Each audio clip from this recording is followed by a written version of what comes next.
The sound wasn't the fire roaring, it was the click of the heavy deadbolt sliding shut from the outside of our bedroom door. I rolled out of bed, coughing as thick black smoke filled the room. I crawled to the window, eyes burning, and looked down. Ivy wasn't calling 911.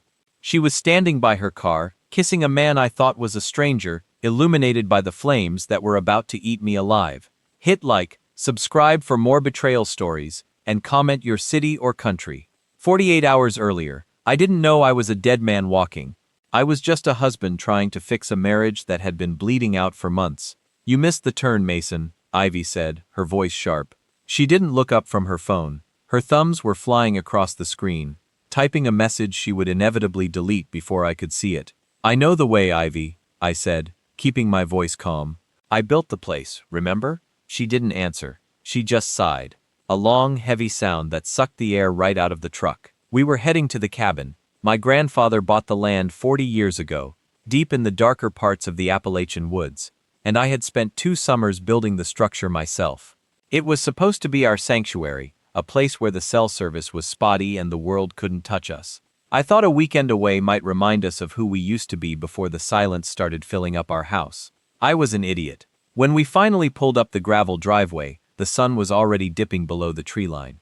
The cabin looked exactly as I left it. Rough-hewn timber, dark windows, isolated. It was beautiful, but as I killed the engine, I felt a cold knot tighten in my gut. It wasn't the chill in the air, it was the feeling you get when you walk into a room and know people were just talking about you. I'll get the bags, I said.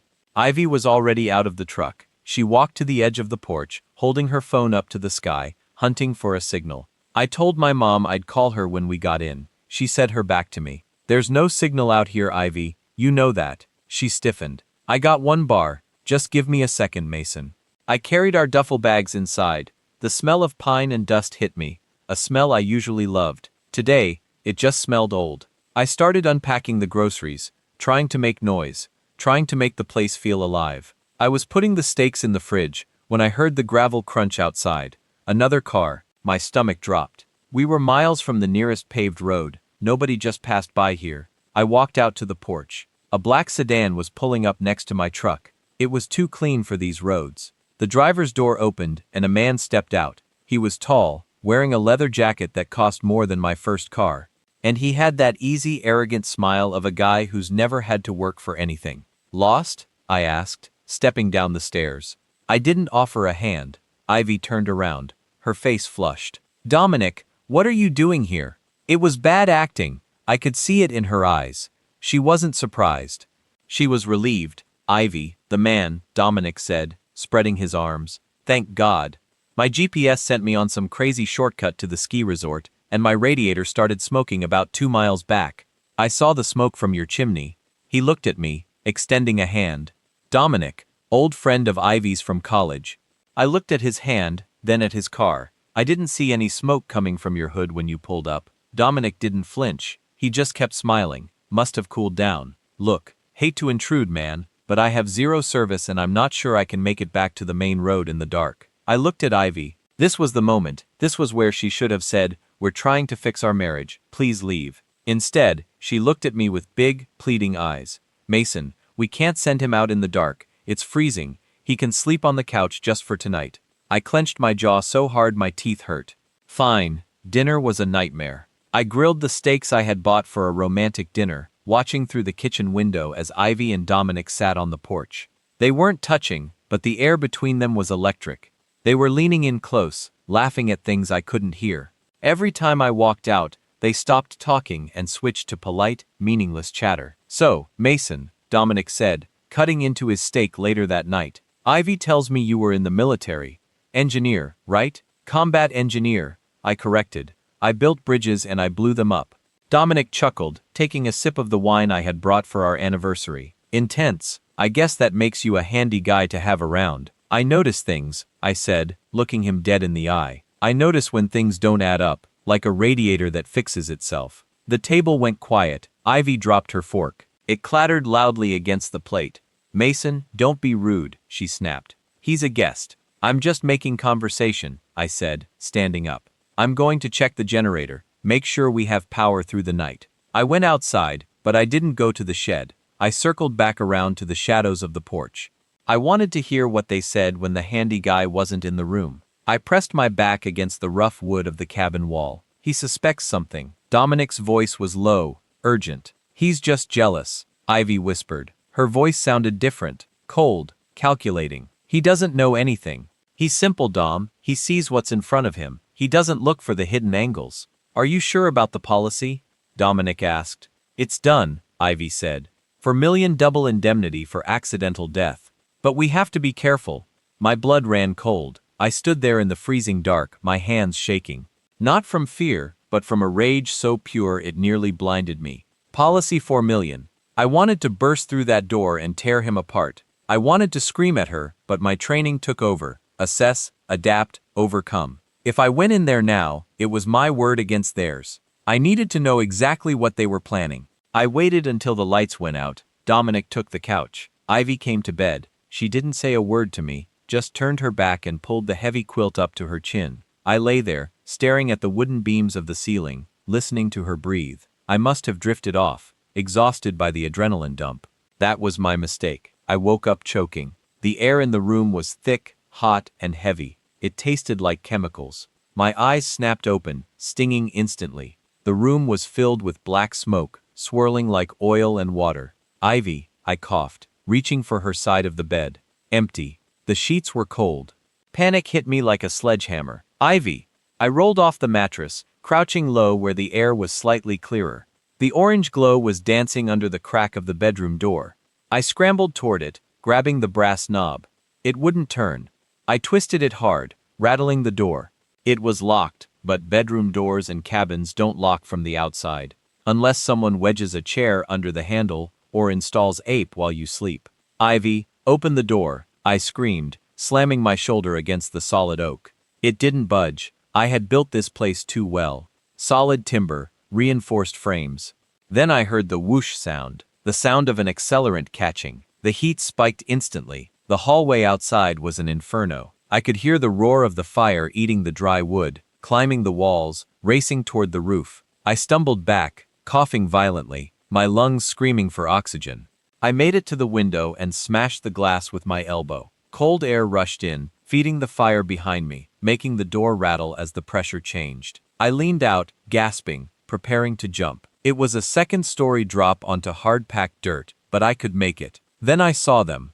Down below, bathed in the flickering orange light of the burning cabin, stood Ivy and Dominic. They weren't panicking. They weren't calling for help. Dominic had his arm around her waist. He was holding a red gasoline can in his free hand, swinging it lazily like a pendulum. Ivy looked up. She saw me in the window. For a second, our eyes locked. I expected to see guilt. I expected to see horror. She just stared at me, her face blank, beautiful and terrifyingly calm. Then she turned her face up to Dominic and he kissed her. It was a slow, passionate kiss, a celebration. They weren't just killing me, they were erasing me. Behind me, the bedroom door began to blacken and warp. The heat was blistering the skin on my back. The roof groaned, a deep, terrifying sound of structural failure. I looked at the drop. I looked at the fire, and I realized the only way out wasn't through the window where they could see me. I looked down at the floorboards. I built this place. I knew where the crawlspace vent was. I knew where the weak point in the subfloor lay. I dropped to my knees, the smoke swallowing me whole. I clawed at the floorboards with my bare hands, skin ripping against the splinters. The heat behind me was a living. The board cracked, lifted an inch.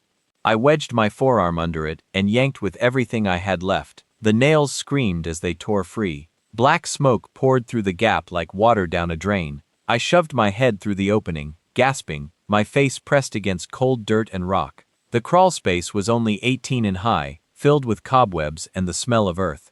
But it was air, it was life. I dragged myself through, scraping my chest and shoulders against the rough edges. My shirt caught on a nail and tore. I didn't care. Behind me, the bedroom ceiling groaned one final time, then collapsed inward, with a sound like thunder. I crawled, hands and knees, elbows and chin. I crawled through that darkness like a worm, following the faint glow of moonlight filtering through the foundation vent on the far side of the cabin. My lungs were raw, my hands were bleeding, but I kept moving. When I finally squeezed through the vent and collapsed onto the pine needles outside, I just lay there gasping, staring up at the stars. The roar of the fire was deafening. Embers floated up into the night sky like dying fireflies. I should have run. I should have screamed for help, but I didn't. I rolled onto my stomach and crawled into the tree line, staying low, staying quiet. My training took over again. Observe, assess, survive. I found a spot behind a thick oak about 50 yards from the cabin. The heat was still intense. Even from here, the entire structure was engulfed now, flames shooting 20 feet into the air. The cabin I built with my own hands was being eaten alive. And there they were. I couldn't hear the words over the fire, but I watched his lips move. He was calm, rehearsed. This wasn't panic, it was a performance. Ivy pulled away from him and walked closer to the fire. She wrapped her arms around herself, and for a moment, I thought maybe she felt something. Guilt, regret, fear. Then she turned back to Dominic and smiled. It wasn't a big smile, just a small curl at the corner of her mouth, but it was enough. It told me everything I needed to know. She wasn't haunted. She was relieved. Dominic walked over and handed her something. A bottle of water. She took a drink, then splashed some on her face. She was setting the scene, making herself look like the traumatized widow who barely escaped. That's when I heard the sirens. They were faint at first, winding through the mountain roads. Dominic checked his watch, then nodded to Ivy. She took a deep breath, messed up her hair, smeared ash on her cheek, then she dropped to her knees and started sobbing. The performance had begun. 2 fire trucks and a sheriff's cruiser roared up the driveway, lights flashing, gravel spraying. Firefighters jumped out and started unrolling hoses, shouting commands. But it was too late. The cabin was gone. All that was left was a skeleton of charred beams and collapsing walls. A deputy sheriff, young, maybe mid-20s, rushed over to Ivy. She was still on her knees, hyperventilating, her hands covering her face. "Ma'am, are you hurt? Is anyone else inside?" Ivy looked up at him, her eyes wide and wet. "My husband," she choked out. "He's still in there." I tried to wake him. I tried. Her voice broke. She buried her face in her hands. Dominic crouched beside her, rubbing her back. "She barely made it out," Dominic said, his voice steady and grave. "We were on the couch. We smelled smoke and ran outside. She tried to go back in for him, but I had to pull her away. The flames were too intense." The deputy nodded, writing notes. "What's your relationship to the victim?" "Friend of the family," Dominic said smoothly. "I was staying the night." "Car trouble." I watched from the shadows. Every muscle in my body coiled tight. I wanted to walk out there. I wanted to stand up and shout that I was alive, that they were liars, that they tried to murder me, but something stopped me. Maybe it was the way Dominic answered without hesitation. Maybe it was the way Ivy's sob sounded, just convincing enough, or maybe it was the cold, hard realization that if I walked out there right now, covered in ash and blood, I had no proof, no witnesses, just my word against 2 people who had clearly planned this down to the second. And if they had planned this, if they had taken out a $4 million life insurance policy on me, then they had backup plans, lawyers, stories, evidence I didn't even know existed yet. If I came back from the dead too soon, they would just try again. And next time, I might not be so lucky. So I stayed in the shadows. I watched the firefighters spray water on the smoldering remains. I watched the deputy take statements. I watched Ivy lean into Dominic like a grieving widow leaning on an old friend. And I made a decision. Mason was dead. The man they tried to burn was gone. And in his place, something colder, sharper, and far more patient had been born. I waited until the fire trucks left. I waited until the deputy helped Ivy into Dominic's sedan and they drove away, her face pressed against the window, tears still streaming down her cheeks. Then I stood up, my legs shaking, my lungs aching, and I walked deeper into the woods. I didn't know where I was going. I didn't know what I was going to do. But I knew one thing with absolute certainty. They thought they had killed me. They thought they had won. They had no idea what they had just created. The first few hours after the fire were just pain and distance. I walked until my legs shook, then I kept walking anyway. The woods felt endless, a maze of black trunks and cold air that cut my burned lungs every time I breathed. My hands were shredded, smeared with dried blood and soot. Every step reminded me of 2 things. The heat of the flames at my back and Ivy's face as she watched me burn. Calm, almost peaceful. By the time the sky started to lighten, I stumbled onto a narrow service road. No cars, no houses in sight, just a cracked strip of asphalt cutting through miles of trees. I followed it, An hour later, I saw a mailbox, then another, then a wooden sign. Maple Ridge Retreats, private cabins, vacation rentals. I stayed in the tree line watching. 3 cabins were dark, curtains drawn. One had a for sale sign out front and a lockbox on the door. The driveway was covered in a thin layer of frost without a single tire track. Nobody had been here in weeks. Perfect. I circled to the back, found a small window by the laundry room, and tested it. Locked. I picked up a rock, hesitated for half a second, then shattered the glass with a single hit. Carefully, I cleared the jagged edges and slid inside. The cabin was warm, modern, and quiet. It almost felt wrong to be in something so clean after crawling through smoke and dirt. I moved quickly. First, water. I turned on the kitchen tap and let it run until it turned cold. I drank straight from the faucet, then splashed my face, washing off layers of ash and sweat. The skin on my forearms was red and blistered in spots, but not deep enough to need a hospital. My lungs hurt more than my burns. Next, the bathroom. I found a basic first aid kit under the sink and cleaned my hands as best I could, biting down on a towel as the antiseptic burnt. I wrapped my palms with gauze and tape. It wasn't pretty, but it would hold. In the bedroom closet, I found a duffel bag with a few clothes left behind. Probably a careless owner. I took a dark hoodie, a pair of jeans, and a beanie. They were a little tight, but they covered the worst of the damage. Only then did I let myself sit on the edge of the bed and really breathe. I was alive. They had planned everything right down to the gasoline can and the performance for the sheriff, but they hadn't planned on one thing. The man they tried to burn alive had built his own escape route. I lay back on the mattress, staring at the ceiling. It would have been easy to close my eyes and slip into sleep, but one thought wouldn't let me. Vermilion policy, accidental death. I needed proof. I needed information. I needed to know exactly what story Ivy and Dominic were telling the world. I sat up and looked around the room until I spotted what I was hoping for. A small flat-screen television mounted on the opposite wall and a remote on the nightstand. My hand shook as I picked it up. The TV flickered to life, bright and loud. I quickly dropped the volume to almost nothing and flipped through local channels. I didn't have to look long. Tragedy in the mountains last night, a reporter said, standing in front of what used to be my cabin. The skeleton of the structure smoked behind her, charred and twisted. Yellow tape flapped in the wind. Authorities confirm one fatality in a fire that engulfed a private family cabin just after midnight. A picture appeared in the corner of the screen. My face. I almost laughed. They'd used an old photo, no beard, shorter hair. A forced smile from some work of Van Ivy made me attend. Under it, the caption, Mason Carter, 38. According to his wife, Ivy Carter, the reporter continued, Mason was asleep when faulty wiring likely caused the fire to spread rapidly through the structure. She and a family friend, Dominic Hayes, escaped with minor injuries, but Mason did not make it out. I stepped closer to the TV, my heart pounding so hard it hurt. The screen cut to a pre-recorded clip. Ivy, wrapped in a blanket, sat on the back of an ambulance. Her eyes were red and swollen. There was a small smudge of soot on her cheek that hadn't been there naturally. Dominic stood behind her, his arm protectively on her shoulder. I keep seeing his face, Ivy said, her voice shaking just enough. He was just sleeping. I thought he was right behind me. I tried to go back, but Dominic, he pulled me away. The flames. She pressed a trembling hand to her mouth. He saved my life. Mason would have wanted him to.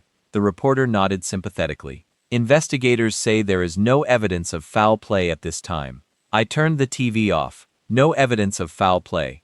Of course there wasn't. They'd done their homework. Gasoline disappears in an inferno like that. A locked door from the outside looks like warped wood in a collapsed frame. And who was going to question the grieving widow, whose husband was a handy military guy who probably wired something wrong? I sat back down on the bed. If I wanted justice, I couldn't just be alive. I had to be undeniable. The next few days blurred together in a rhythm of hiding and planning. I stayed inside during daylight, moving only when the sun was down. At night, I searched the cabin for anything useful. Laptops, paperwork, receipts. Nothing personal enough to help. It really was just a rental. On the third day, I stood in front of the bathroom mirror and barely recognized myself. The man staring back at me had haunted eyes, stubble, and faint burns that traced along his neck and jaw like ghost fingerprints. Mason Carter was officially dead, which gave me one advantage. I could go anywhere now and nobody would be looking for me. But there was one place I needed to be more than anywhere else: my own funeral. It didn't take long to find out when it was. Ivy was efficient. She always was when it came to appearances. An obituary online. A public celebration of life posted through the funeral home site. A date, a time, a place. Saturday, 11 a.m. I borrowed an old pair of sunglasses from a drawer, put on the hoodie and beanie, and left Maple Ridge at dawn, keeping to back roads and cutting through small patches of woods whenever a car came by. By the time I reached town, my legs ached, but my mind was sharp. The church parking lot was already filling up when I approached from a side street. I didn't go anywhere near the front entrance. Instead, I circled around to the back and found a small rise overlooking the side doors and the hearse. I sat behind a tree, high enough to see, but low enough to disappear. People started filing in: co-workers, neighbors, a few faces I barely recognized from Ivy's side of the family. They hugged each other, shook their heads, said things like, "So young, and I just saw him last month." All the standard lines people use when they don't know what else to say. Then a black SUV pulled up. Ivy stepped out first. She was dressed in a simple black dress, her hair pulled back in a loose bun. A delicate necklace I bought her years ago rested against her collarbone. She looked like every grieving widow on every sad news story, but I knew better. Dominic got out of the passenger side. Black suit, dark tie, no sunglasses. He walked close to her, his hand on the small of her back. Too close, too comfortable. He was wearing my watch. It caught the light as he reached up to adjust his tie. Stainless steel, slightly scratched on the underside from years of use. I had taken that watch on deployment. I'd worn it the day I married Ivy. Now, it sat on the wrist of the man who tried to burn me alive. My vision tunneled for a second. I actually started to stand. I wanted to storm down that hill, rip the watch off his wrist, and shove it down his throat. But then the hearse doors opened. They rolled out a closed casket with my name on the brass plate. The sight of it hit me harder than the fire ever did. They were burying an empty box. They were lowering a lie into the ground, and everyone down there believed it. Everyone except me. And for the first time since that bedroom filled with smoke, I felt something other than pain and rage. I felt clarity. If they wanted the world to think Mason Carter was dead, I was going to use that. I watched Ivy dab at her eyes with a tissue as they wheeled the casket inside. I watched Dominic lean in, whisper something that made her nod. I made a quiet promise to myself on that hill. I would not rush this. I would not scream. I would not give them a second chance to kill me. I was going to take their story, their lie, their perfect little performance, and turn it against them. I needed proof, hard evidence, the kind that couldn't be explained away by a tearful interview or a slick lawyer. Which meant I had to go back to the one place I never thought I'd see again, my office. Carter Engineering wasn't much, just a two-man operation I ran with my former Army buddy Logan. We handled small commercial jobs, residential remodels, some municipal contracts. It wasn't flashy, but it was steady, and Logan had been holding down the fort while I tried to fix my marriage. I waited until after midnight, 3 nights after the funeral. The building sat at the end of a quiet industrial park, sandwiched between a plumbing supply warehouse and a tax office. No security cameras, no night guard, just a single streetlight that flickered every 10 seconds like clockwork. I approached from the alley, keeping to the shadows. The back door had a basic deadbolt that I had installed myself years ago. I still had the spare key hidden under a fake rock by the dumpster. Ivy never knew about it. The lock clicked open. Inside, the air smelled like old coffee and printer ink. I didn't turn on any lights. I just used the pale glow from my burner phone, a cheap prepaid I'd bought with cash from a corner store, to navigate through the narrow hallway. Logan's desk was cluttered with blueprints and takeout containers. Mine was neat, organized, untouched. It felt surreal, like walking into a museum exhibit of my old life. I sat down in my chair and opened the bottom drawer where I kept my files. Empty. My stomach dropped. I pulled open the next drawer. Empty. The file cabinet by the wall, locked. I forced it open with a screwdriver from Logan's toolbox. Inside, there were folders, but none of them were mine. Just old project bids and equipment receipts. Someone had cleaned this place out. I leaned back in the chair, trying to think.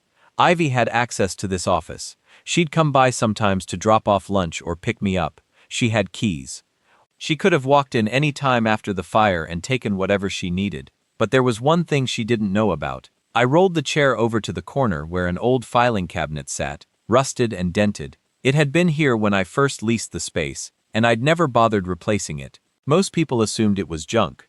It wasn't. I opened the bottom drawer and felt along the back panel until my fingers found the seam. I pressed down and twisted. The false bottom popped open. Inside was a fireproof document pouch. I pulled it out, unzipped it, and spread the contents across the desk. Copies of everything: bank statements, tax filings, the deed to the cabin, and most importantly, a copy of my life insurance policy. The original policy was simple: a $200,000 payout to IV if something happened to me. Standard coverage through my business. Nothing suspicious, but stapled to the back of that policy was something I had never seen before: an amendment, dated 6 weeks ago. The coverage had been increased to $4 million, double indemnity for accidental death, beneficiary, Ivy Carter, and at the bottom in neat blue ink was my signature, except I had never signed it.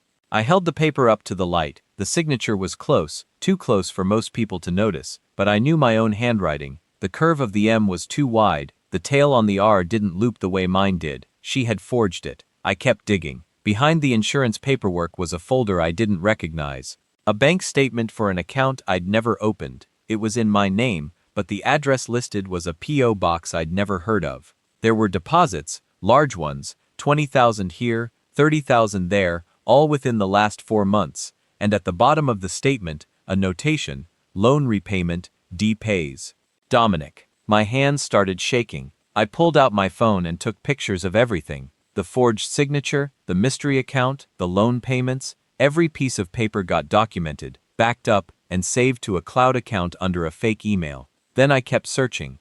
At the very bottom of the pouch was a crumpled envelope addressed to me but never mailed. No return address. I opened it. Inside was a single printed page. No signature, just a short typed message. Mason, I know what she's planning. Meet me at Sullivan's Diner on Route 9, noon Saturday. I can help. D. The date on the postmark was 2 days before the fire. My blood went cold. Someone had tried to warn me. But who? The initial was D, but it couldn't be Dominic. He was the one holding the gasoline can. Unless this was part of the setup. A fake warning to make it look like I had been paranoid or unstable before my accidental death. Or maybe it was someone else, someone who knew what Ivy and Dominic were planning and wanted to stop it. I folded the letter carefully and slipped it into my pocket. Then I packed everything back into the pouch, sealed it, and put it back in its hiding spot. I wasn't taking any chances. If Ivy came back looking, she'd find exactly what she expected: nothing. I locked up the office and slipped back into the night, but my mind was racing for $1 million. Forged documents, mystery deposits, a warning that came too late. This wasn't just a crime of passion.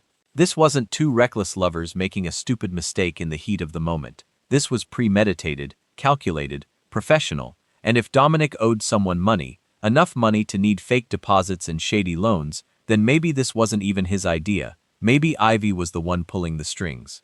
Or maybe they were both puppets for someone bigger. Either way, I needed to know who D was. The person who wrote that letter knew something, and if they were willing to warn me once, maybe they'd be willing to help me now. I pulled out my phone and searched for Sullivan's Diner on Route 9, still open, still operating. I didn't know if the person who sent that letter would still be there or if they'd even remember, but it was the only lead I had. And right now, leads were all that kept me from walking straight into a police station and risking everything on a story no one would believe. Because the truth was simple and brutal. Ivy didn't just want me dead. She wanted me erased, forgotten, buried under a lie so airtight that even if I came back from the grave, no one would believe me. But she made one mistake. She underestimated the man she married. And now that I knew the full picture, the money, the forgery, the plan, I wasn't just going to survive. I was going to take everything from her. Sullivan's Diner was one of those places stuck in 1985. Faded red vinyl booths, checkered linoleum floors, and the smell of grease and stale coffee permanently etched into the walls. It sat on a lonely stretch of Route 9, mostly serving truckers and locals who didn't want to be bothered. I parked my rented sedan around the back, pulling my beanie low and my collar up. It was noon on a Saturday, just like the note had said. Weeks too late, of course, but I had to check. I sat in a booth near the exit, ordering black coffee and keeping my head down. I watched every person who walked through that door, a young couple arguing quietly, an old man reading a newspaper, a tired waitress wiping down tables. 20 minutes passed, then 30. I was about to leave, convinced it was a dead end, when the door opened again. A woman walked in. She was in her late 30s, sharp features, tired eyes, hair pulled back tight. She wore a waitress uniform from a different diner, the blue spoon, under a heavy coat. She looked nervous, her eyes darting around the room before she slid into a booth near the window. She ordered a water, no food. She kept checking her watch. Something about her felt familiar. I watched her for another 10 minutes. She pulled a phone out of her purse, an older model with a cracked screen, and typed a message. Then she set it down on the table and just stared at it, waiting. I stood up and walked over. "Is this seat taken?" I asked quietly. She jumped, her hand instinctively covering her phone. She looked up at me, squinting slightly. "Excuse me, I'm looking for D," I said, keeping my voice low. Her face went pale, all the color drained out of her cheeks instantly. She looked at the door, then back at me. "Who are you?" she whispered. I sat down opposite her. I didn't pull down my collar or take off my beanie. I just looked her dead in the eye. "I'm the man who was supposed to meet you here 3 weeks ago." She stared at me for a long, agonizing silence. Then her eyes widened, filling with genuine shock. Her hand flew to her mouth. "Oh my God," she breathed. "Mason," I nodded once. "But the news said you were dead." The fire was real," I said. "But I got out." She slumped back against the vinyl seat, letting out a breath that sounded like a sob. "I tried to warn you, I swear to God, I tried." "Who are you?" I asked again. She swallowed hard. "My name is Daphne, Daphne Hayes." Hayes. The name hit me like a punch. Dominic's sister. She shook her head, a bitter laugh escaping her lips. "No, his ex-wife." The pieces started to click. "You sent the note." "I heard him talking on the phone," she said, leaning in closer.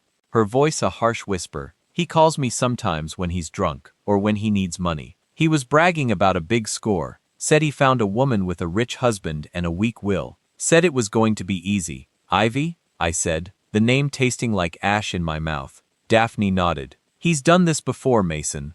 Not murder, but the rest of it. Finding vulnerable women, charming them, draining their accounts, then disappearing. That's his game. He's a predator. But this time, he escalated." I said this wasn't just theft, it was an execution. "He owes people," she said. "Bad people. Gambling debts. They told him if he didn't pay up by the end of the month, they were going to take it out of his skin." He was desperate, and desperate men do terrible things. I leaned back, processing this. Dominic wasn't just a boyfriend, he was a parasite looking for a host. And Ivy wasn't just a victim of his charm. She was a willing partner in murder, because she wanted the money just as badly. Maybe she was tired of our quiet life, maybe she wanted the thrill, or maybe she was just greedy. "Why help me?" I asked. "Why send the note? Why come here today?" Daphne looked down at her hands. They were shaking. "Because I have a son with him. Leo. He's 7. Dominic hasn't paid a dime of support in years, but he swore that after the big job, he'd take Leo. He said he'd have enough money to fight me for custody. He said he'd take my boy and disappear to Mexico." She looked up, her eyes fierce now. "I can't let that happen. I won't let him take my son." I looked at this woman, terrified, exhausted, but fighting with everything she had. She was my unexpected ally. "Do you know where they are now?" I asked. "They're staying at your house," she said. "I drove by yesterday. His car is in the driveway there. They're playing house, Mason. Like you never existed."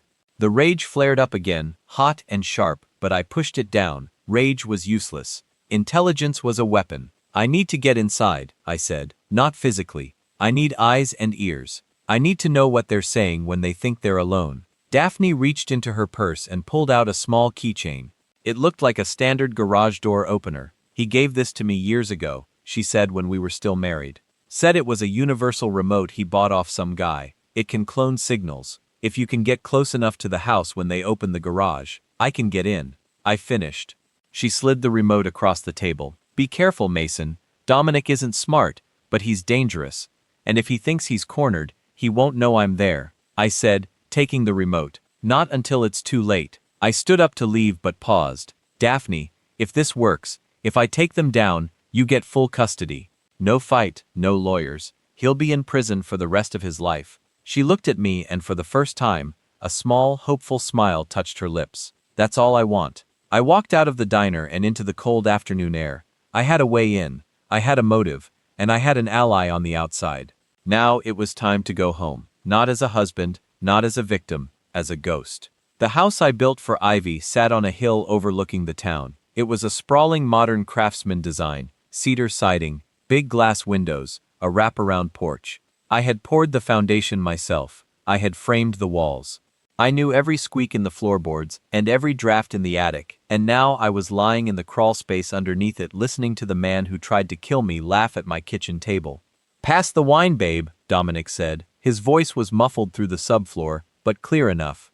"Here," Ivy replied. "Are you sure about the lawyer meeting tomorrow? Preston said we need to be careful about spending too much before the check clears." "Preston worries too much," Dominic scoffed. "The insurance investigation is a formality. Quinn is just doing his job, ticking boxes. They have nothing. The fire marshal already ruled it accidental." "I don't know," Ivy said, her voice tighter. I feel like someone is watching us." I smiled in the dark. Good.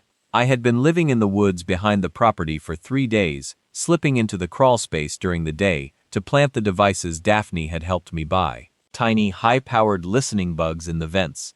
A small camera hidden in the smoke detector in the living room, but surveillance wasn't enough. I needed to break them. I waited until 2 a.m. The house was silent.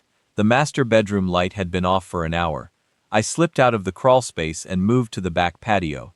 I still had my old spare key to the utility door, but I didn't need it. I had rigged the smart home system years ago. I could control the lights, the thermostat, and the sound system from my phone if I was on the local Wi-Fi network, and I was. I sat on a stump at the edge of the tree line, the glow of my phone screen illuminating my scarred hands. Step 1. The temperature. I opened the thermostat app. It was set to a comfortable 72 degrees. I dragged the dial down. 60, 55, 50. Inside, the furnace kicked off. The house would start to chill rapidly in the mountain night air. Step 2. The memory. I opened the sound system app. I scrolled through the playlist until I found it. Wedding reception. I selected our first dance song, Unchained Melody. I set the volume to 5%. Just a whisper, barely audible. The kind of sound that makes you question if you're actually hearing it or if your mind is playing tricks on you. I pressed play. Through the listening bug in the bedroom, I heard the rustle of sheets. "Dom," Ivy's voice was groggy. "Do you hear that?" "Hear what?" Dominic mumbled. "Half asleep. That music. It sounds like, go back to sleep." "Ivy, it's the wind." I turned the volume up to 8%. "It's not the wind," she hissed. "It's oh my god, that's our song." "Ivy, stop it. You're dreaming." "I'm cold," she complained. "Why is it so freezing in here?" I heard the sound of feet hitting the floor. Dominic walked out into the hallway. I switched the music off instantly. "See?" Dominic called out. "Silence."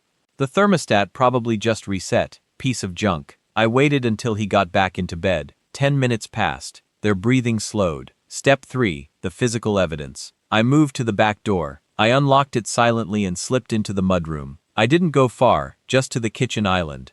On the counter, Ivy had left her phone and a notepad where she was making a list of renovations they planned to do with my money. New pool, new deck, master bath expansion. I reached into my pocket and pulled out a small charred piece of what I had taken from the ruins of the cabin. It smelled heavily of smoke and ash. I placed it gently right in the center of her notepad. Then I took one of the framed photos on the mantel, a picture of me and Ivy from a trip to Napa, and turned it face down. I slipped back out into the night, locked the door, and returned to my spot in the woods. The next morning was chaos.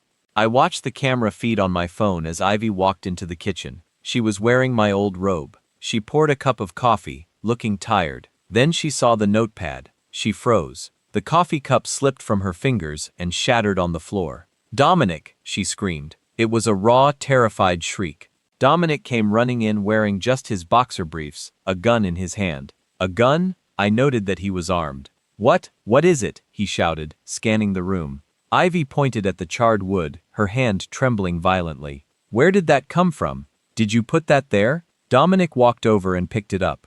He sniffed it, his face went pale. "It smells like the fire," he whispered. "He's here," Ivy sobbed, backing away until she hit the refrigerator. "He's not dead, Dom. He's here," He's watching us. Shut up, Dominic yelled, throwing the wood into the sink. He is dead. I saw the roof come down on him. Nobody survives that. Then explain the music. Explain the cold. Explain this. She pointed at the face-own photo on the mantel. Dominic marched over to the patio doors and checked the lock. It's still locked. The alarm didn't trip. Nobody got in, Ivy. You're losing it. I'm not crazy, she screamed.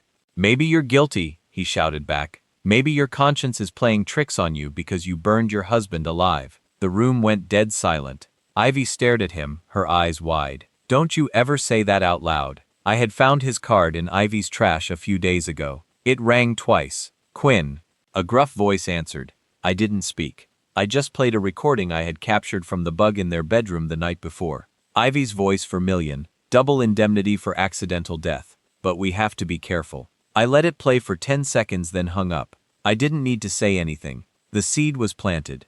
Quinn was a professional. He wouldn't ignore a voice recording like that. He would freeze the payout. He would dig deeper. And while he dug, Ivy and Dominic would rot in that house, trapped with a ghost they couldn't see, but couldn't escape. I lay back against the tree trunk, closing my eyes for a moment. The game had changed. I wasn't just surviving anymore. I was hunting. The pressure worked faster than I expected. By day 4, Ivy stopped sleeping. I watched her through the camera feed, pacing the living room at 3 a.m., clutching a blanket around her shoulders, jumping at every creak and groan of the H. I thought everything was in order. There's been a development, Quinn said, his tone flat and professional. We've received some concerning information regarding your husband's policy. I need you and Mr. Hayes to come down to my office tomorrow at 10 a.m. Both of you? What kind of information? Dominic asked, leaning closer to the phone. I'll explain everything when I see you in person, Quinn replied. Don't be late. The line went dead. For a long moment, neither of them moved. Then Dominic exploded. What the hell did you do? He shouted, grabbing Ivy by the shoulders. Did you tell someone? Did you talk? Get your hands off me. Ivy screamed, shoving him back. I didn't say anything. You're the one who couldn't keep your mouth shut. You're the one who had to brag about it to everyone. I didn't brag to anyone. Dominic roared. Who would I even tell? I don't know. Your bookie? Your dealer? Maybe one of your low-life friends you owe money to. Dominic grabbed the whiskey bottle and hurled it across the room. It shattered against the wall, amber liquid dripping down the drywall. We're done, he said, his voice cold and sharp. If Quinn knows something, we split. Tonight, we take whatever cash we have and disappear. We can't run, Ivy cried. That makes us look guilty. We are guilty, Dominic shouted. And if the cops start digging, they're going to find the policy, the forged signature, and those deposits you made into that fake account. Ivy froze. How do you know about the deposits? Dominic's face twisted into something ugly. Because I'm not stupid, Ivy. You thought you were so clever setting up that little trail to make it look like Mason was hiding money, but if they investigate, they're going to trace it back to you. She stared at him, tears streaming down her face. You said this would work. You said it was foolproof. Nothing is foolproof when you're dealing with an insurance company that doesn't want to pay out $4 million, he spat. I turned off the feed and sat back, letting the cold air fill my lungs. They were breaking, but they weren't broken yet. I needed one more push, something that would force them to make a fatal mistake. The next morning, I waited until they left for Quinn's office. I watched them pull out of the driveway, Ivy's hands gripping the steering wheel so tight her knuckles were white. Dominic sat in the passenger seat, staring straight ahead, jaw clenched. The second they were out of sight, I moved. I entered through the back door again, moving quickly and efficiently. I went straight to the bedroom. Ivy's laptop was sitting on the nightstand, still open. She had been too paranoid to sleep, scrolling through news articles about the fire, reading the comments from strangers offering condolences. I pulled a small USB drive from my pocket, one that Daphne had helped me prepare. It contained a program that would silently copy every file, email, text backup, and photo from Ivy's computer onto an encrypted server. I plugged it in. The program ran automatically. 30 seconds, 40, done. I removed the drive and slipped it back into my pocket. Then I walked over to Dominic's side of the bed. His phone was charging on the nightstand. I picked it up. No password. Typical arrogance. I scrolled through his messages. Most were garbage. Complaints to friends. Angry texts to his bookie. But then I found a thread labeled P. I opened it. The messages were from 2 weeks before the fire. Dominic, it's happening this weekend, just like we planned. P. Good. Make sure there's no trace, no loose ends. You get your money when he's confirmed dead. Dominic, what about the girl? P. She's useful for now. After the payout clears, do what you want. My blood turned to ice. P. Preston, the lawyer. This wasn't just Ivy and Dominic. Someone else was pulling strings. Someone who had money, connections, and a reason to want me dead. I took screenshots of the entire conversation and sent them to my encrypted email. Then, I deleted the evidence that I had accessed his phone and put it back exactly where I found it. I walked out of the house and disappeared back into the woods, my mind racing. Preston had been my lawyer. I had trusted him with my business, my finances, my will, and he had used that access to help orchestrate my murder. The question was why. I needed to dig into Preston's life, find his motive, find his weakness. But first, I needed to know what Quinn was going to tell Ivy and Dominic. I pulled out my phone and called Daphne. "It's me," I said when she answered. "I need you to do something. Anything," she said immediately. "Quinn is meeting with them right now. I need you to go to his office. Pretend you're a reporter or a concerned citizen. Get close enough to hear what's being said." "Mason, that's risky." "I know," I interrupted. "But if Quinn has enough to arrest them today, I need to know. And if he doesn't, I need to buy more time." There was a pause. Then, "Okay, I'll call you in an hour." She hung up. I sat in the cold woods waiting, my mind spinning with the revelation. Preston, the calm, professional lawyer who had shaken my hand at the funeral, who had filed the insurance claim on Ivy's behalf, who had smiled and told her, "Everything will be taken care of." He was the architect. Ivy and Dominic were just the tools. And if I wanted justice, I couldn't just take down the tools. I had to dismantle the entire machine. Daphne called exactly 53 minutes later. "They're not arrested," she said, her voice tight. "But Quinn froze the payout. He told them the investigation is ongoing. He has questions about the policy amendment and some financial irregularities." They left looking like they'd seen a ghost. "Good," I said. "That buys me time." "Mason, there's something else," she said hesitantly. "When I was in the waiting area, I saw someone I recognized leaving Quinn's office through the back door. He looked nervous." "Who? Your brother Evan?" The world tilted. "You're sure?" I asked, my voice barely a whisper. "Positive. I've seen pictures. You two have the same eyes." I hung up without saying goodbye. "Evan, my younger brother, the one I had helped through college. The one I lent $15,000 to when his startup failed. The one who stood beside me at my wedding and told me Ivy was the best thing that ever happened to me. Why would Evan be meeting with the insurance investigator, unless I pulled up the files I had copied from Ivy's laptop and started searching emails, bank statements, anything with Evan's name? It took 20 minutes, but I found it, an email thread between Ivy and Evan from 8 months ago. "Ivy Mason won't sell his half of the land. He's being stubborn. Evan, keep working on him. If something happens to him, the property defaults to you as spouse, right?" "Ivy, yes, but he has to go first.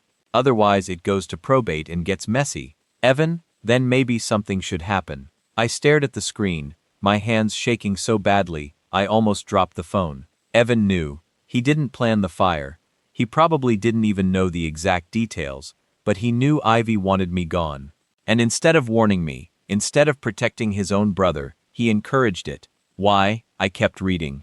Another email dated 2 months ago. "Evan, once the estate clears, I'll buy the land from you at 40% market value. You get cash fast. I get the development rights. Win-win. Ivy, deal. Just make sure you don't talk to anyone about this." "Evan, I'm not an idiot. The land, our grandfather's land, 200 acres of pristine mountain property, sitting on a ridge that overlooked the valley. Developers had been circling for years, offering huge sums, but it was family land, sacred. My father had made me promise never to sell it to outsiders. Evan wanted it, and he was willing to let me die to get it." I closed the laptop and pressed my palms against my eyes, trying to stop the wave of grief and rage threatening to consume me. My wife wanted me dead for money. Her boyfriend wanted me dead to pay off gambling debts. The lawyer wanted me dead for reasons I still didn't fully understand, and my own brother wanted me dead for land. I had no family left, no one I could trust, no one who cared if I lived or died. For the first time since the fire, I felt truly alone. But then, like a cold blade sliding into place, clarity returned. If Evan was involved, then he was vulnerable. He had something to lose, a business, a reputation, a life built on the lie that he was a good man. I could use that. I drove to Evan's office the next morning. He ran a small real estate development firm downtown, the kind of place with expensive furniture and motivational posters about vision and growth. I parked across the street and waited. At 11:30 a.m., he walked out for lunch. He was talking on his phone, laughing, completely at ease. He looked nothing like a man who had conspired to kill his brother. I followed him to a sandwich shop 2 blocks away. He ordered, sat down by the window, and started scrolling through his phone. I walked in, hood up, and sat directly across from him. He didn't even look up at first. Then I pulled the hood back. Evan's face went from relaxed to horrified in under a second. The sandwich fell from his hands onto the table. "Mason," he whispered, his voice cracking. "Hello, brother," I said quietly. He looked around frantically as if checking to see if anyone else could see me. You're supposed to be dead," I finished. "Yeah, that was the plan, wasn't it?" "I don't know what you're talking about," he stammered, but his hands were shaking. I leaned in close, my voice low and cold. "I've read the emails, Evan, all of them. I know about the land deal. I know you told Ivy it would be easier if something happened to me. I know you met with Quinn yesterday to make sure the payout got delayed, so you could renegotiate your deal with her." His face crumbled, tears welled up in his eyes. "Mason, I swear I didn't know they were going to kill you. I thought she'd just divorce you, and I could buy the land cheap during the settlement. I didn't know about the fire. You knew enough? I said you knew she wanted me gone, and you did nothing. I'm sorry," he sobbed. "I'm so sorry. I was desperate. The business is failing. I'm drowning in debt. I needed that land." I stood up, towering over him. "You're going to do exactly what I say. You're going to testify that Ivy approached you about the land before I died. You're going to admit you knew she had motive, and you're going to wear a wire when you meet with her next." "She'll kill me," he whispered. "She'll try to kill you if you don't," I corrected, "because once that insurance money doesn't come through, she's going to need another payday, and you're the only one left who knows too much." Evan stared at me, his face pale and broken. Finally, he nodded. "Good," I said. "Detective Quinn will contact you tomorrow. Cooperate fully." I walked out of the sandwich shop, leaving my brother sitting there in his own guilt and fear. The trap was almost complete. I had Ivy and Dominic paranoid and turning on each other. I had Preston's text messages proving conspiracy. I had Evan ready to flip. Now I just needed one final piece. I needed the dead man to walk back into the light. The morning of the meeting, I woke up before the sun. For a few seconds, I forgot who I was. I was just a man staring at a cracked motel ceiling, listening to the hum of an old air conditioner. Then the memories came back in a rush. The fire, the cabin, Ivy's smile and the flames, the empty casket, right? I wasn't supposed to exist. I showered, shaved the rough beard down to something neater, and put on the only decent clothes I had left, a dark suit Daphne picked up from a thrift store. It wasn't tailored, but it fit well enough. I buttoned the shirt, slid the tie into place, and finally forced myself to look in the mirror. The man staring back at me wasn't the same one from the obituary photo. My hair was shorter, my jaw more defined, my eyes harder. Faint pink lines traced along my neck and near my ear where the fire had kissed me. I didn't look like a ghost. I looked like someone who had already died once and had no intention of wasting his second chance. I checked my phone. One message from Quinn. "Everyone will be in the conference room at 11 o'clock. Wait for my signal. Use the back entrance we discussed." One from Evan. "I'm wearing the recorder.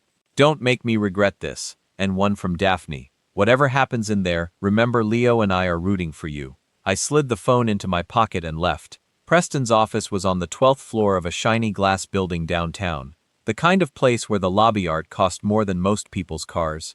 I didn't go through the marble entrance. I slipped in through the parking garage and took a service elevator up to 11, then walked one flight of stairs to 12, like Quinn had told me. I waited in the stairwell, listening through the metal door. Voices floated in from the conference room, muffled but clear enough. Ivy, Dominic, Preston, Quinn, and a few minutes later, Evan. "Thank you all for coming," Quinn said. His voice had that calm, patient tone of someone who already knew the answers to the questions he was about to ask. "Let's go over this one last time so there are no misunderstandings." "This is getting ridiculous," Dominic snapped. "We've cooperated. We've answered every question and you people keep moving the goalpost. Either pay out the policy or don't." "Mr. Hayes, you're not the beneficiary," Quinn replied. "You're just here as a close associate. I could almost hear Dominic bristle at the choice of words.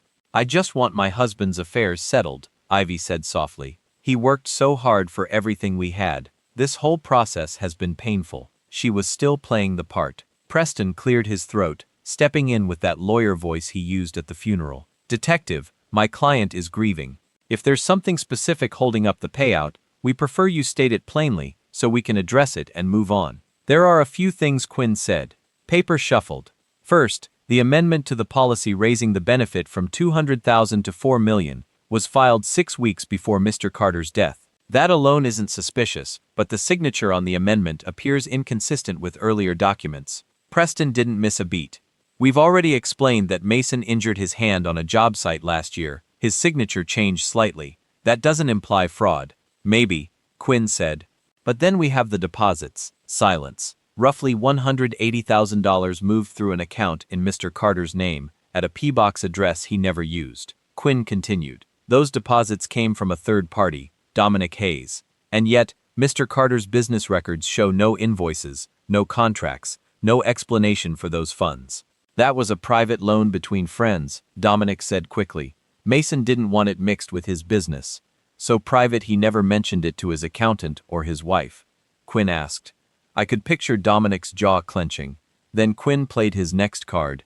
And finally there's this, he said, a click. Then my own recording played my ghost in the wires. Ivy's voice clear and cold for million. Double indemnity for accidental death. But we have to be careful. Silence slammed down like a hammer. Where did you get that? Preston demanded. It was sent anonymously. Quinn said twice, along with a message saying I should look closer at the widow and the boyfriend. That could be edited, Preston protested, taken out of context. Maybe, Quinn said again. Which is why I invited one more person to join us. My hand tightened on the stairwell handle. Evan's voice shook. I already told you what I know. Tell them, Quinn said. Now, in front of each other, Evan took a breath. Ivy came to me almost a year ago, about buying Mason's half of the family land. He said no. She was angry. She joked at first that things would be easier if he just disappeared. I thought she was blowing off steam. You're lying, Ivy snapped. You're trying to save yourself. 2 months ago, Evan pushed on, his voice cracking, she emailed me again, said once everything was settled, she'd sell me the land at a discount. I didn't ask what she meant. I didn't want to know, but I knew it wasn't right. He broke off. I could almost see his eyes on the table. Quinn let the silence stretch, then spoke. This is what I think happened, he said. Mrs. Carter and Mr. Hayes, with legal guidance from Mr. Preston, saw an opportunity, increase the policy, stage an accident, pay off debts, divide what's left. That's outrageous, Preston said sharply. You're accusing me. I'm not finished, Quinn cut in. His tone sharpened.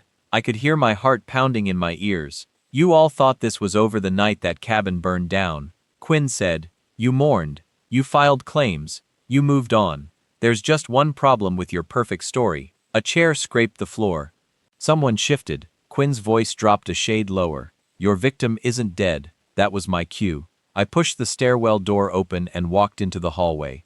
The carpet swallowed the sound of my steps as I crossed to the glass door of the conference room. Through it, I saw them all at once. Ivy at the far side of the table in a black blazer, hair in a neat twist. Dominic beside her, tense, eyes hard, hands clenched into fists. Preston at the head of the table, expression carefully neutral. Evan at the corner, pale and sweating. Quinn with a file open in front of him, watching the door. He saw me first. His gaze flicked up and for a split second, something unreadable passed across his face. Then he leaned back, giving me the floor. I opened the door. The room went silent. Ivy turned, annoyed at the interruption. Then she saw my face. Whatever color she had left in her cheeks vanished. Her mouth opened, but no sound came out. Her fingers knocked over a glass of water, spilling it across the table. Dominic pushed his chair back so fast it hit the wall. No, he whispered. No, this is some trick. Preston's eyes went wide, his mask finally slipping. That's impossible. Evan stared at me as though he were looking at a ghost and a mirror simultaneously. Mason. I stepped fully into the room, letting the overhead lights fall across every scar, every line that fire and betrayal had carved into me. Afternoon, I said quietly. Sorry I'm late. Hard to get here when you've already been buried. Nobody moved. I looked at Ivy. Hi, Ivy, I said. Miss me? Her chair scraped loudly as she staggered to her feet. We saw you. The house. The fire. You locked the bedroom door from the outside, I said, never raising my voice. You poured gasoline down the hall. You watched from the driveway while I burned. I built that cabin. Unfortunately for you, I also built a way out. Dominic lunged for the door. Two plainclothes officers who had been sitting quietly in the reception area were already moving. They stepped in, blocking his path. One reached for his waistband, the other grabbed his arm. "Sit down, Mr. Hayes," Quinn said calmly. "If you reach for that gun under your jacket, this ends a lot worse for you than prison ever would." Dominic froze, eyes wild with panic. I turned to Preston. "You taught me to trust paperwork," I said. "Contracts, signatures, fine print. You forgot something though." He swallowed hard. "Mason, this is a misunderstanding. If you just sit." "I know about the messages with Dominic," I cut in. "The big job, the promise of money once my death was confirmed. You didn't just advise them. You helped build this." Preston's jaw clenched tight. He said nothing at all. Finally, I turned to Quinn. "You wanted undeniable proof," I said. "Here it is. The man they tried to erase, standing right in front of you, alive." Quinn closed the file resting in front of him. "Thank you, Mr. Carter," he said. "From this point forward, I'll be leading a criminal investigation for attempted murder, insurance fraud, and conspiracy." Ivy finally found her voice, and it came out as a broken whisper. "Mason, please. We can talk about this." I panicked. I shook my head once. "There's nothing left to talk about." Her eyes filled with tears, not the polished ones from television interviews, but raw, desperate ones. For herself. For the life slipping through her fingers now. Not for me. Dominic tried one last time. "You can't prove anything. There's no—" "Don't," Quinn interrupted, sounding almost bored. "Your ex-wife has already given us plenty, and your phones have been very helpful." Dominic whipped his head toward the door as though he could see Daphne through the walls. His face twisted with pure hatred. I took a slow breath, feeling the full weight of the room pressing in around me. For months I had lived like a ghost, watching, listening, moving pieces into place. Now I was finally back in my own story, and this time, I was going to write the ending myself. The room fell silent the moment I walked in. Ivy's face drained completely of color. Dominic stumbled backward as though he'd seen a demon. Preston's carefully constructed mask finally cracked apart. Even Evan stared at me as though I were something impossible to comprehend. "Afternoon," I said quietly. "Sorry I'm late. Hard to get here when you've already been buried." Quinn didn't waste any time. "Mr. Carter has provided recordings, financial records, and testimony, along with full cooperation from Mr. Evan Carter and Ms. Daphne Hayes. We have more than enough for criminal charges." Dominic turned on Ivy instantly. It was her idea. She wanted him dead. "You poured the gasoline," Ivy screamed back. "You locked the door." Preston tried to stand. "I advise everyone to remain." "Sit down, counselor," Quinn said. Two officers stepped forward with handcuffs. "You're part of this too." They cuffed Dominic first, then Preston, who finally looked small and genuinely afraid. Ivy stayed frozen in her seat, staring at me. "You were supposed to stay dead," she whispered. "I know," I said, "but fire doesn't always burn what you think it will." The officer moved behind her with the cuffs. She started crying, real tears this time, but not for me, for herself. "Mason, please," she begged. "Tell them this was a mistake. Tell them you forgive me." I thought about the locked door, the flames, her smile lit by the firelight. "I'm not going to scream at you," I said. "I'm not going to spend my life wondering why. You already answered that question with every choice you made. But I am going to do one thing. I'm going to walk out of here and keep living. That's the one thing you never planned for." They led her away. Evan stayed behind, broken and quiet. "I'll testify to everything," he said. "The emails, the land, all of it." "Tell the truth," I said. "Take whatever comes. That's on you now."